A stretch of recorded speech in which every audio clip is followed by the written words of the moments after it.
Hello everyone, welcome to RV English. I am Pavan Kumar, Faculty of English. ఈ వీడియోలో ఎవరైతే Telangana district court జాబ్స్కి సీరియస్గా సిన్సియర్గా ప్రిపేర్ అవుతున్నారో వారికి ఇంగ్లీషు ఇంగ్లీషు సిలబస్ ఏంటి సిలబస్ ఏంటి ఎన్ని క్వశ్చన్స్ వస్తాయి ఏ సెక్షన్ నుంచి ఎన్ని క్వశ్చన్స్ వస్తాయి ఎలా ప్రిపేర్ అవ్వాలి అనే స్ట్రాటజీ గురించి నేను ఈ వీడియోలో ఎక్స్ప్లెయిన్ చేయబోతున్నాను. ఓకేనా, let's start the video. So English exam వచ్చేసి ఏ పోస్టులకు గాను ఉంటుందంటే జూనియర్ అసిస్టెంట్లో ఉంటుంది, ఎగ్జామినర్లో ఉంటుంది, ఫీల్డ్ అసిస్టెంట్కి ఉంటుంది, రికార్డ్ అసిస్టెంట్కి ఉంటుందండి. ఇంగ్లీష్ ఎగ్జామ్ వచ్చేసి junior assistant, examiner, field assistant, record అసిస్టెంట్లో ఉంటుందండి. ఓవరాల్గా మీకు 100 క్వశ్చన్స్ ఉంటాయి. అందులో 60 జీకే అండ్ 40 ఇంగ్లీష్ ఉంటుంది. 40 వచ్చేసి ఇంగ్లీష్ ఉంటుంది. మరి ఇంగ్లీష్ క్వశ్చన్స్ ఏ సెక్షన్ నుంచి వస్తాయంటే చూడండి. సో ఇంగ్లీష్ సిలబస్ వచ్చేసి ఎర్రర్ డిటెక్షన్ అనే టాపిక్ నుంచి మీకు ఒక 5 క్వశ్చన్స్ వస్తాయి. ఎర్రర్ డిటెక్షన్ అనే టాపిక్ నుంచి మీకు ఒక 5 క్వశ్చన్స్ వస్తాయి. ఎర్రర్ డిటెక్షన్ అంటే ఇక్కడ చూడండి, మీకు ఇలా ఒక సెంటెన్స్ ఇస్తాడు. ఆ సెంటెన్స్లో ఇలాగ వర్డ్స్ని ఒక 4 వర్డ్స్ని హైలైట్ చేస్తాడు. అందులో ఒక వర్డ్ సెంటెన్స్లో గ్రామటికల్గా కరెక్ట్గా ఉండదు, దాన్ని ఫైండ్ అవుట్ చేయమని అంటాడు. దీన్ని మనం ఎర్రర్ డిటెక్షన్ అంటాం.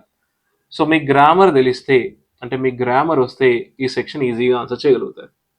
ఒకసారి ఇక్కడ చూడండి, when she speaks in the meeting she always answers the question very polite అన్నాడు. ఇక్కడ వెరీ పొలైట్ అనకూడదు, వెరీ పొలైట్లీ అనాలి. సో ఇక్కడ ఇది పొలైట్ అనేది అడ్జెక్టివ్, పొలైట్లీ అనేది అడ్వర్బ్. నేను క్లియర్గా తర్వాత ఎక్స్ప్లెయిన్ చేస్తాను, నేను చూడండి. ఇక్కడ మనకు పొలైట్లీ అని ఉండాలి, దాని అడ్వర్బ్ ఉండాలి, దాని అడ్జెక్టివ్ ఇచ్చాడు. అంటే ఇక్కడ ఈ వర్డ్లో ఎర్రర్ ఉంది అనమాట. సో ఆన్సర్ ఏంటి, మనకు థర్డ్ ఆప్షన్. ఇలా చూస్ చేసుకోవాలి.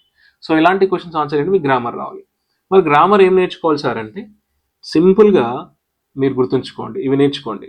సెంటెన్స్ అంటే ఏంటి, types of sentences, parts of speech నేర్చుకోండి. ముఖ్యంగా మీరు నేర్చుకోవాల్సిందిగా నౌను, దాని టైప్స్, రూల్స్, దాని మీద నెంబర్ ఆఫ్ క్వశ్చన్స్ ప్రాక్టీస్ చేయాలి. ఈ గ్రామర్ టాపిక్స్ ఖచ్చితంగా నేర్చుకోవాల్సిన నౌను, ప్రొనౌన్లో మళ్ళీ టైప్స్, రూల్స్, ఫంక్షన్స్ ప్రాక్టీస్ చేయాలి. Questions, number of questions practice చేయాలి.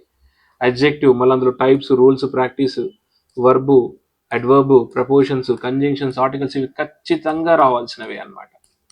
And next phrases and clauses నేర్చుకోవాలి. సబ్జెక్ట్ వర్బ్ అగ్రిమెంట్ చాలా ఇంపార్టెంట్ టాపిక్. టెన్సెస్ నేర్చుకోవాలి.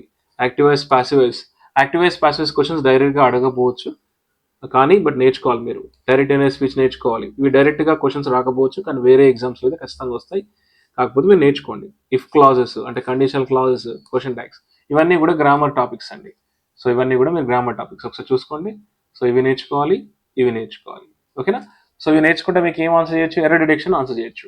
సో ఎర్రర్ డిటెక్షన్ నుంచి మీకు ఎన్ని క్వశ్చన్స్ వస్తాయండి, 5 క్వశ్చన్స్ వస్తాయి.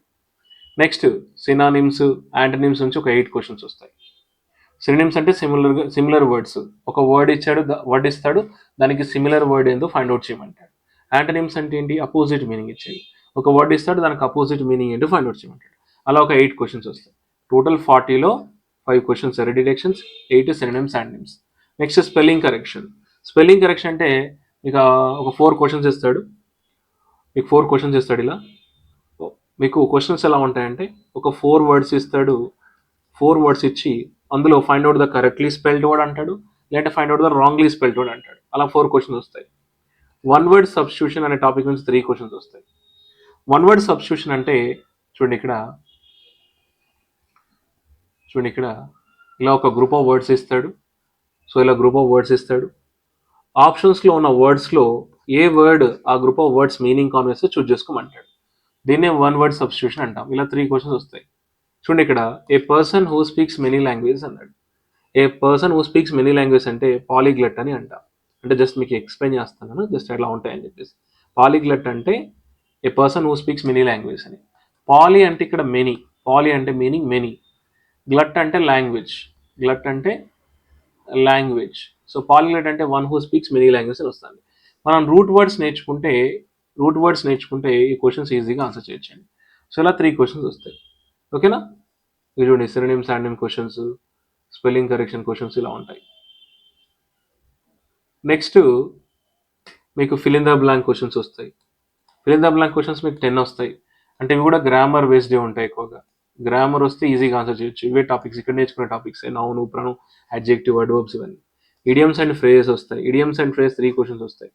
ఇడియమ్స్ అంటే తెలుగులో జాతీయాలు అంటాము. కుక్క కాడు చెప్పదెబ్బ, మెరిసేంత బంగారం కాదు ఇలా అంటాం కదా. సో అవి ఇడియమ్స్ అండి. అవి మీకు ఒక 3 వస్తాయి. జంబుల్డ్ సెంటెన్సెస్ ఒక 2 క్వశ్చన్స్ వస్తాయి. జంబుల్డ్ సెంటెన్స్ అంటే మీకు ఒక పారాగ్రాఫ్ ఇస్తాడు. ఒక పారాగ్రాఫ్ ఇచ్చి అందులో సెంటెన్సెస్ ఒక ఆర్డర్లో ఉండవు, వాటిని మన ఒక ఆర్డర్లోకి మార్చమంటాడు.